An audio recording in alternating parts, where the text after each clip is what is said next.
un début d'année, un premier semestre étonnant, sans équivalent dans l'histoire récente dans le transport maritime conteneurisé, puisque on pourrait dire, en faisant un petit peu d'humour mal placé, que la supply chain s'est retrouvée déchaînée. Déchaînée en deux mots, bien sûr. Les congestions portuaires, les blank sailings, les difficultés à trouver des conteneurs. On a vécu, sur le premier semestre 2021, une forme de chaos qui s'est installée et qui est devenue la norme sur les grands marchés du transport maritime Est-Ouest.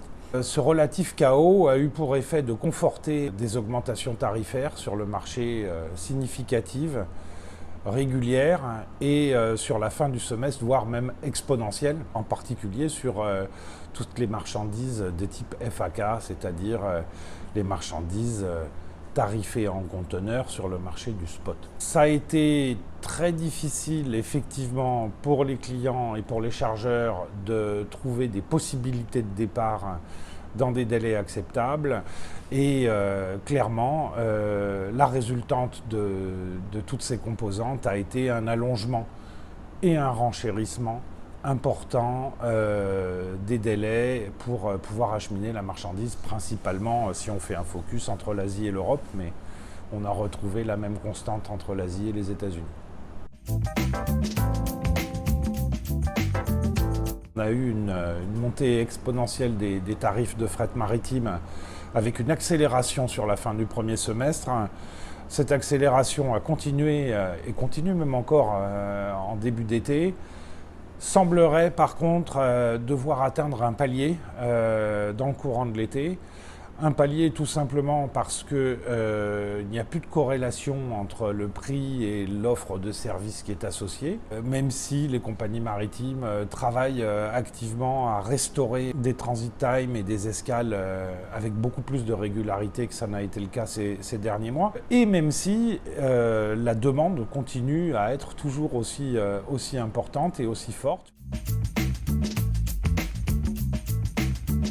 Un enseignement nouveau effectivement de la crise liée à la pandémie, c'est que la peak season est continue.